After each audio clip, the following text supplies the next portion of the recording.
Nosso convidado hoje aqui no Band Entrevista é um nome nacional. Fernando Schiller, que é cientista político, professor do INSPER, que é o Instituto de Ensino e Pesquisa de São Paulo, é doutor em filosofia e foi professor universitário no Rio Grande do Sul, estado dele, onde também foi secretário de Justiça e Desenvolvimento Social. E é comentarista da Rede Band. É ali que provavelmente o paranaense tenha mais esse conhecimento de um tempo já que ele está nessa função, trazendo informações, analista na área política e econômica, e é nosso convidado. João Azevedo, vamos para a sua primeira pergunta. Fernando, primeiro um prazer recebendo você aqui na Band Paraná. Essa semana tivemos no STF o depoimento do ex-presidente Bolsonaro sobre o caso lá do 8 de janeiro. O que esse fato e esse depoimento pode mudar no cenário político brasileiro? Bom, primeiro, prazer estar com vocês aqui, João Ville, e com todo mundo aqui no Paraná. Não é? Eu acho assim, para ser bem direto, eu diria muito pouca coisa em termos do julgamento. A mim parece que a primeira turma, quer dizer, o julgamento foi desenhado, não é, a partir de uma premissa, a premissa da própria culpabilidade daquele grupo em torno do ex-presidente Bolsonaro. Não é? Dito isso, até parece um pouco agressivo, né? Porque como o julgamento já parte de uma premissa. Mas se a gente observar toda a construção do processo, não é? Desde da formulação dos inquéritos, depois de todo o desdobramento que isso teve ao longo do tempo, das condenações públicas que boa parte dos ministros já fizeram, né? Dos juízos políticos que expressaram. Hoje nós temos uma característica, a Suprema Corte fala muito, não todos os ministros, mas eles vocalizam muito, não é? Participam de muitos eventos, opinam, dão entrevistas. Então, digamos assim, a posição majoritária na primeira turma, a mim parece bastante previsível. Talvez com uma incógnita na posição do ministro Fux. Acho que o ministro Fux ele foi a nota dissonante naquele primeiro, na admissão da denúncia, não é? Então, ele fez uma série de reservas quanto ao depoimento do coronel Cid, fez reservas em relação ao fato de estar na primeira turma e não no pleno, chegou a fazer reservas, inclusive, em relação ao tema de as pessoas estarem sendo julgadas já na última instância e não na primeira instância, porque não tem foro por prerrogativa de função, chamado foro privilegiado. Nenhuma dessas pessoas que estão sendo julgadas neste grupo tem foro. Não é? Não, portanto, deveriam estar na primeira instância. Nós tivemos na Band, inclusive lá em São Paulo agora, o ex-presidente Temer. O ex-presidente Temer também sofreu uma série de processos, tem processos longos. Quando ele saiu da presidência da República, os processos foram para a primeira instância, porque não é isso que diz a lei brasileira. Nesse caso, não, em função dessas anomalias que se criaram a partir dos inquéritos, enfim, toda essa situação no Brasil de hoje. O ex-presidente Bolsonaro optou por uma estratégia, digamos assim, de cordialidade, né? Fez até aquela brincadeira, acho que ficou famosa aí na semana, convidando Alexandre de Moraes a ser seu vice, não é? Fez a brincadeira aqui, etc. Levou um pouco na descontração, que é um pouco o estilo dele, não é? Mas mostra que a leitura, digamos assim, é de que é uma posição fragilizada. O próprio ministro Moraes também estava bem tranquilo, bem leve, né? Acho que ninguém quis ali esquentar muito, quer dizer, foi uma imprudência dos dois lados, né? Mas assim, agora, eu acho que na prática, objetivamente, eu acho que o ministro Alexandre de Moraes obteve o que ele queria. O que o ministro Alexandre de Moraes queria, né? Um reconhecimento que, de fato, houve especulações ou cogitações, etc., de uma intervenção, não é? Seja estado de sítio, seja estado, sei lá, ou algum tipo de medida constitucional, mas, vamos dizer assim, estranha, heterodoxa para esta finalidade, não é? Quer dizer, por que se faria um estado de emergência, um estado de sítio ou uma GLO, né, em função do resultado eleitoral? Né? O ex-presidente Bolsonaro alegou que, mas o PL entrou com aquele pedido de recontagem ou de verificação dos votos e aquilo foi negado por parte do ministro Alexandre de Moraes e foi dada uma multa de 18 milhões de reais na época, né? Que é algo um pouco heterodoxo, né? Teoricamente, o presidente do Tribunal Superior Eleitoral deveria ter mandado para a técnica, ter dado um parecer e ter respondido tecnicamente à demanda de um partido político, né? Que é legítima. Ela pode estar certa ou pode estar errada. A gente no Brasil tem essa dificuldade, né? Você pode concordar ou não é uma outra questão, mas você tem a legitimidade, né? E a partir dali, ele diz, bom, a partir dali nós pensamos em uma GLO, pensamos em algum tipo de medida. Cá entre nós não cabe esse tipo de medida, né? Por que caberia uma medida extemporânea, né, como essa, num caso de verificação ou de dúvida sobre o processo eleitoral? Seria uma intervenção, na verdade, seria uma quebra da ordem constitucional. E é isso. Esse é o ponto que o ministro Alexandre de Moraes queria. Quer dizer, o detalhe ali, quem entregou a minuta do golpe, se foi o Felipe Martins, se o general falou em tom X ou Y, no tal da ordem de prisão, mas foi apenas uma precaução. Bom, isso tudo é detalhe. Isso não é relevante para o fato. O fato é, no final de 2022, houve especulações sobre alguma alteração na ordem constitucional, alguma intervenção no resultado eleitoral. E aí é uma outra discussão que os juristas gostam muito, né? Eu não sou jurista, mas gosto também de analisar, que é uma questão conceitual. Atos preparatórios, cogitações, são tentativa, porque a lei brasileira fala, o crime é tentativa de derrubar do Estado de Direito por violência ou grave ameaça, certo? Bom, uma tentativa, mas especulação, cogitação, atos preparatórios, uma reunião, etc., uma minuta, é uma tentativa ou está antes ainda, né, do processo? É um ato preparatório, é uma cogitação, que no nosso direito penal não é crime, né? Então, assim, na minha visão, haverá uma heterodoxia nessa interpretação, os atos preparatórios serão entendidos como tentativa e acho que esse resultado é muito previsível. O momento é confuso porque você tem agora aí uma desaprovação crescente no caso do presidente Lula e a direita também tem seus problemas porque não há uma definição ainda de quem é que pode ser o candidato. Como é que pode ser essa evolução?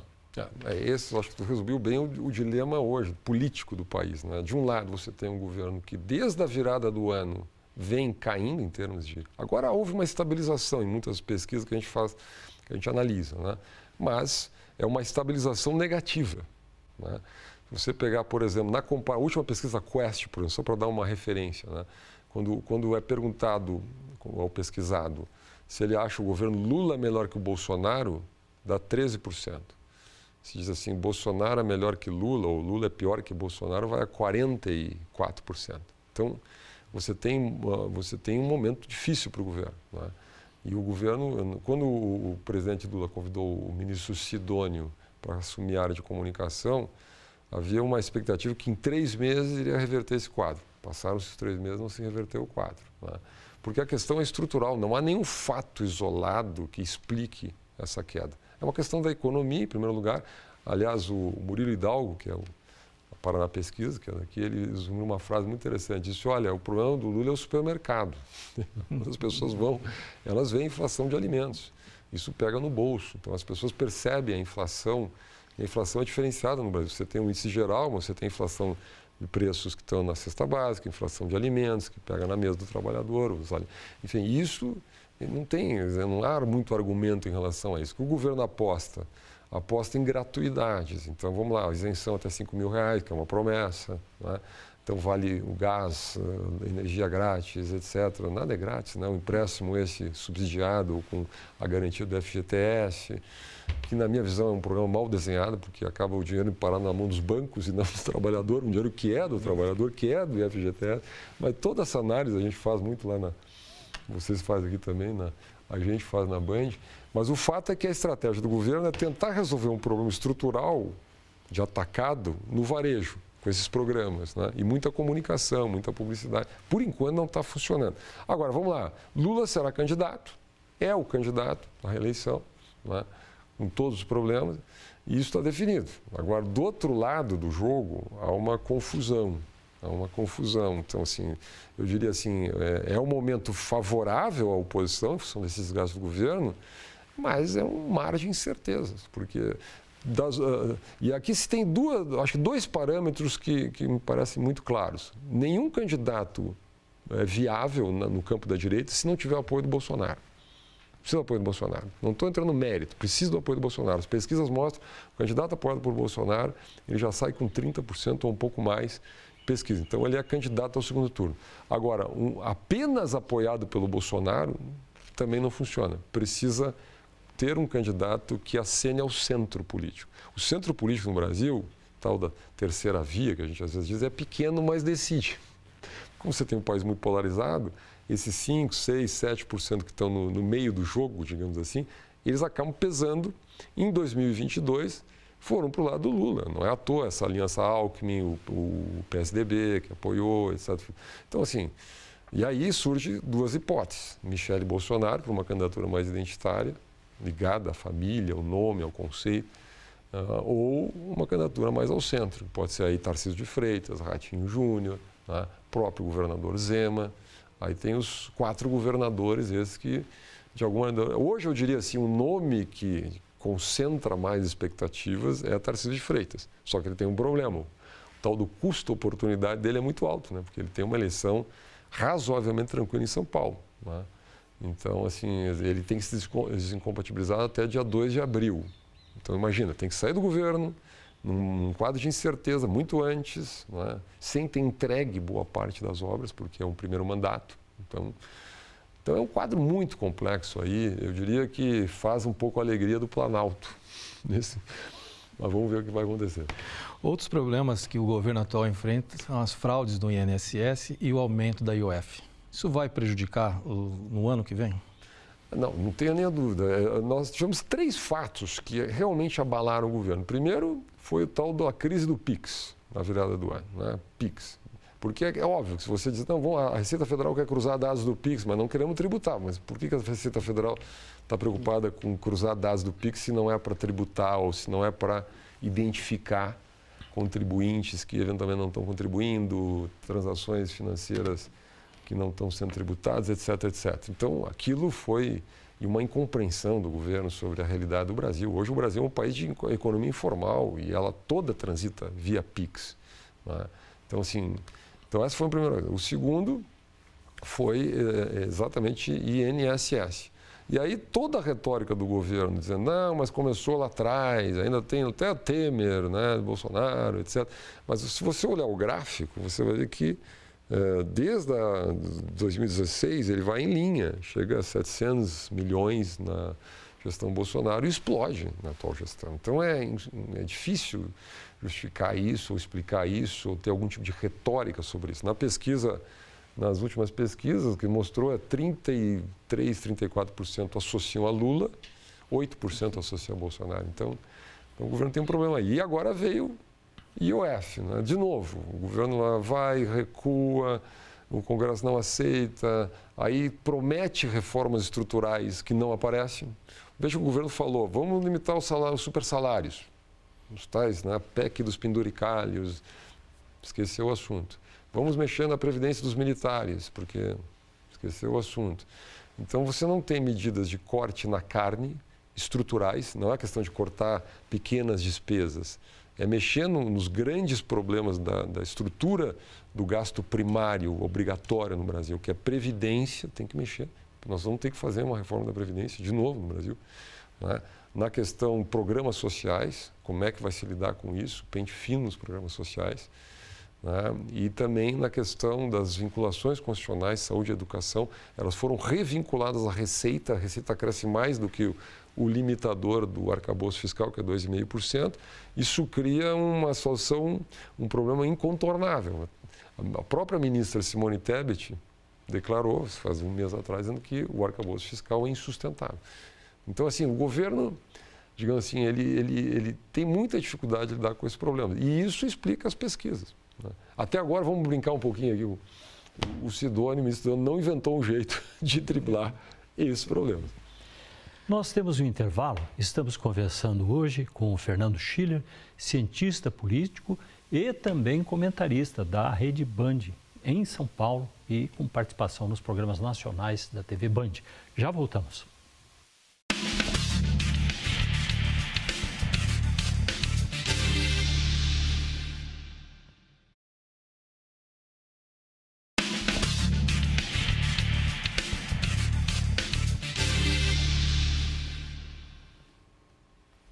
Nosso convidado hoje é Fernando Schiller, comentarista da TV Band São Paulo e também da Rede Band. E nós estamos falando aqui sobre o quadro econômico e político brasileiro, com a análise que ele traz para a gente. João, a sua pergunta. Fernando, que análise você faz hoje do governo Ratinho Júnior? O governador ele não pode ser reeleito, tem uma série de possíveis candidatos e enfrenta um adversário forte que é o senador Sérgio Moro. Que análise você faz hoje da questão do Paraná? Olha, essa disputa vem adquirindo digamos assim, uma repercussão nacional pela figura tanto do Ratinho como do Sérgio Moro, né?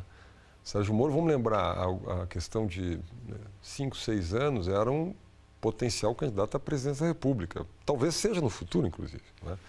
E fez uma série de mudanças ao longo do tempo, etc. Então, não é surpreendente o resultado que ele vem obtendo em pesquisas, porque existe uma coisa em política chamada recall, né? O recall, né? Quer dizer, a memória das pessoas em relação ao Sérgio Moro é uma memória positiva, né? Associada ainda muito à sua ação na Lava Jato, à sua atuação como juiz, enfim. Então, isso, num certo momento, representou muito, digamos assim, um pouco dos anseios do país, né? Moralidade, etc. E na medida que o tempo passou e aquelas pessoas foram todas, digamos, tiveram as sentenças anuladas, né? Os processos foram desmanchados, a Lava Jato foi, na verdade, desconstituída no país. Eu não estou entrando no mérito aqui, mas isto gerou uma enorme frustração, né? E quando você vê agora o tema do INSS, você vê processos de corrupção voltando ao país, você tem uma memória de alguém, né, que, de alguma maneira, enfrentou esse processo, né? Então, isso é inegável, o Sérgio Moro. Agora, vamos lá. Ratinho Júnior, por outro lado, é um governador extremamente bem avaliado, né, com uma gestão vitoriosa no estado do Paraná. Isso não é eu que estou dizendo, é um dado de pesquisa. 80%. Exatamente. Então, isso é incrível. Quer dizer, você ter numa sociedade, num país polarizado politicamente como o nosso, ter mais de 80% de aprovação, Ratinho e o governador Caiado lá no Goiás conseguem esse feito, né? Então, assim, é muito, quer dizer, o candidato do governo que sai com este nível de aprovação é favorito. Pode não estar nas pesquisas, porque aí é uma disputa entre o recall de um lado, o eleitor está olhando muito para trás, né? E o governo, quando tiver o seu candidato, porque hoje tem muitas hipóteses de candidatos que irão representar o governo e que serão apoiados pelo governador Ratinho Júnior. Este candidato que será apoiado por Ratinho Júnior é favorito.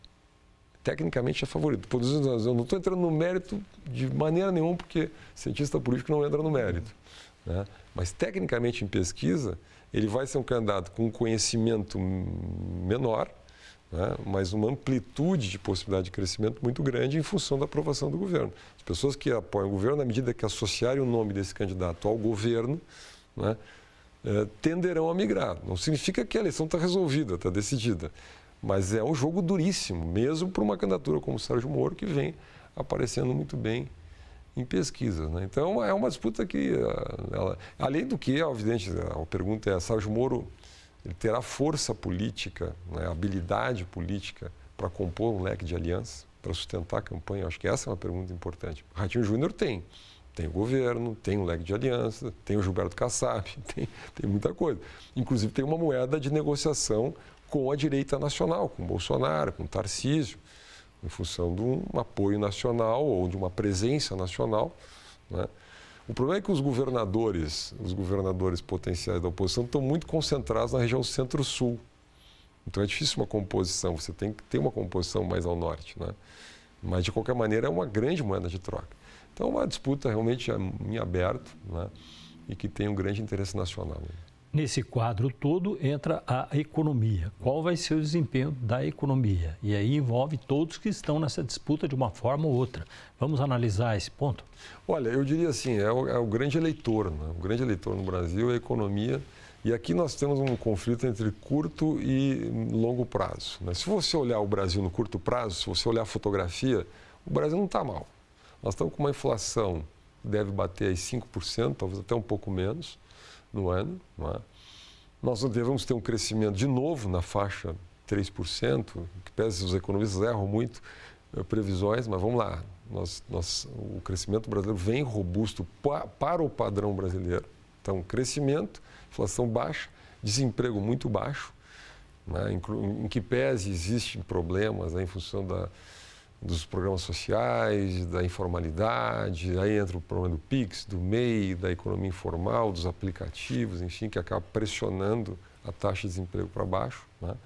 Porque as pessoas, na medida que elas estão ocupadas no mercado informal, elas deixam de procurar um emprego e isso acaba afetando a mensuração, porque desemprego exatamente mede aquele que busca o emprego, né? Que busca o emprego e não encontra, né? Então a taxa de desemprego baixa, mas de qualquer maneira é um dado da economia, né? Agora, se você olhar no longo prazo, ou a médio prazo, olhar ali para frente, aí o cenário muda. A gente, se olhar o filme, o cenário muda. Aí você está, a dívida pública crescendo 3 pontos ao ano, taxa básica Selic com perspectivas de aumento, passar de 15%, né? E sem previsão, quer dizer, de uma curva aí de recuo, né? A situação fiscal do país insustentável a situação fiscal do país, o arcabouço fiscal completamente condenado, né? Na medida que você tem... Aqui tem muita tecnicalidade, eu não vou entrar, mas é basicamente você entender o seguinte, que 94%, para arredondar do orçamento brasileiro, ele é gasto obrigatório, é um gasto vinculado, né? E que, portanto, o governo não tem essa... A não ser que fizer reformas estruturais no Congresso Nacional, e são todas muito desgastantes, não mexe no gasto primário, obrigatório. Só que então ele cresce a uma taxa maior do que o limitador que o próprio governo colocou no arcabouço, que é 2,5% real, né? Então, obviamente, esse crescimento do gasto obrigatório vai comprimindo o gasto discricionário. Então, o governo vai apertando isso, né? Que é o gasto onde realmente o governo pode, de alguma maneira, ter alguma flexibilidade. Só que dentro do gasto discricionário, que é em torno de 200 bilhões no Brasil, tem 25% são emendas, que também, de certa maneira, está vinculado, porque o Congresso não abre mão. Então, a margem de manobra do governo é muito pequena. O que o governo faz? Aumenta a carga tributária, né? Faz o caça-níqueis, né? Então, mexe agora na renda fixa, no IOF, todas essas questões, até os fundos, as debêntures incentivadas, para o agronegócio e para o setor imobiliário, né? LCI, LCA. A classe média, vamos dizer aqui, que poupa, mesmo que poupe pouco, se acostumou com a renda fixa, no momento que a Selic está alta, né? E o próprio governo, num certo momento, cria as debêntures incentivadas para buscar, para produzir uma oferta de crédito em melhores condições para o setor do agronegócio, para o setor imobiliário. Daqui a pouco o próprio governo muda as regras porque precisa arrecadar. E um imposto que é regulatório, que é a IOF, passa a ser um imposto arrecadatório. Se é um imposto arrecadatório, tem que passar pelo Congresso Nacional, tem que ter os critérios da anualidade, previsibilidade, etc. Então, assim, é uma situação... Nós estamos, assim, sem fazer reformas estruturais, nós nos recusamos como país, eu diria, né? E a única coisa que dá para dizer a favor aqui do governo, nesse caso, é que o Lula nunca prometeu reformas estruturais. O Lula não se elegeu dizendo que ia fazer reforma da Previdência, que ia fazer privatizações, que ia fazer reformas modernizadoras do tipo trabalhista, previdenciária, marco de saneamento. Não era essa agenda, né? Então, quer dizer, então tem uma certa coerência aqui, né? Mas é um problema, né? As estatais dando prejuízo, só Correios com um prejuízo aí perto de 2,5 bi, né? E obviamente o governo não vai privatizar, então... Digamos, é uma situação que dá para empurrar até as eleições, mas nós estamos herdando, ou quem assumiu o governo, herdará uma bomba fiscal. Qual o papel da internet e das redes sociais hoje na participação política? Enorme, né? Eu diria que a política acabou se moldando ao espaço digital. Isso é talvez o dado estrutural mais preocupante hoje. A internet é ótima, eu sou... Né, todos nós aqui gostamos de tecnologia, da informação, etc. Mas na medida que o debate público se move para a internet, ele se tribaliza, né? Se tribaliza, porque as pessoas passam a escolher, elas criam um próprio algoritmo das suas próprias preferências e acabam expulsando quem elas discordam, elas acabam criando grupos, geralmente no WhatsApp, mas em outras redes, né, seguindo os seus youtubers, os seus influenciadores, né, as suas tribos. Então a sociedade vai se tribalizando. E quando você só escuta argumentos de um lado, seja qual for o lado, você vai ficando mais radical naquele lado. Isso tem vários estudos acadêmicos mostrando isso. Se você pegar um grupo, sei lá, bota 200 pessoas num grupo de WhatsApp, um grupo que é a favor, sei lá, da pena de morte, né, e diz assim, agora vocês escutam aí durante uma semana, vão ver o que vai acontecer daqui a uma semana. Se você voltar lá daqui a uma semana, aquele grupo vai estar mais ainda a favor da pena de morte. E o grupo que era contra vai estar mais contra, porque é o tal do confirmation bias. As pessoas vão buscando informações que corroborem as suas posições. E quem discordar acaba expulso, né? Acaba punido pelo próprio grupo. Então as pessoas... Isso é muito problemático para a democracia, né? Isso é muito problemático. Além do que é óbvio, né? Quer dizer, então você vai no Congresso Nacional, há mais deputados muitas vezes falando com a sua tribo, né? Com a sua base digital, do que preocupado com uma negociação. Porque ele precisa produzir um espetáculo, porque as tribos gostam do espetáculo. E o espetáculo precisa ser radical, né? Tem estudos que mostram que se você botar uma postagem na internet negativa, conflitiva, agressiva, você vai ter muito mais engajamento do que uma postagem reflexiva. Isso para o jornalismo. A gente que trabalha com jornalismo sabe disso, né? Se você fizer um jornalismo com o dedo em riste, acusatório, muitas vezes você tem mais engajamento do que fazendo um jornalismo ponderado, equilibrado, independente, reflexivo, né? Então, eu diria assim, esse é o desafio, usar o que é bom na tecnologia, mas ter um certo cuidado com esses problemas que a própria tecnologia traz. Schiller, é uma missão impossível. Nós temos 1 minuto e 50 para você resumir o quadro internacional. Porque tem mais esse problema, não é só o problema de casa, né? O quadro está difícil. Não, acho que um minuto eu posso dar um destaque. Eu acho que na relação Brasil-Estados Unidos, especificamente, acho que o presidente Trump ele entrou como o governo mais assim, espetaculoso da história dos Estados Unidos, dito pelo próprio David Brooks, no New York Times, assim, nunca houve, pelo menos desde Roosevelt, um governo que entrasse com tanta, digamos assim, tanta energia em termos de ordens executivas, etc. E aí um governo em duas direções, né? Tentando produzir um enxugamento da máquina americana com o Dodge, que agora fica fragilizado com a saída do Elon Musk, com essa disputa interna lá, porque precisa de competitividade, e essa política de blefes, né? Com as tarifas, não é? Que eu acho que em alguns meses vai se diluir. Né? Por quê? Porque as negociações vão ser feitas. E no final o governo vai apresentar algum saldo disso. Não é? Acho que é uma visão errada da economia, mas é uma visão nacionalista. Não é? O que, na minha visão, o Brasil pode fazer? Não é? É aproveitar a guerra comercial para colocar os seus produtos. Não é? Então, na medida que você tem dificuldades de ingresso no mercado americano, especialmente as commodities no Brasil, especialmente o nosso agronegócio, tem uma nova perspectiva. Certo? Se o Brasil vai utilizar isso ou não, é o que a gente vai ver. Mas eu acho que existe, e o Brasil, na minha visão, neste âmbito, vem se comportando bem. Quer dizer, ele vem tendo uma posição mais moderada, não se compromete com um lado ou outro, uma posição diplomática, eu acho que mais prudente. Mas é um momento, toda vez que você tem uma guerra comercial, você abre espaço para países emergentes, e no caso do Brasil, uma potência no agronegócio, abrir mercados. Espero que o Brasil faça isso. Muito obrigado, Fernando Schiller, pela presença. Muito bom ter um colega paulista, gaúcho, que é o paulista, gaúcho. E que é o nome internacional hoje. Muito obrigado pela presença com a gente. Obrigado, grande alegria estar aqui no Paraná. Obrigado. Obrigado a você que ficou ligado aqui na TV Band.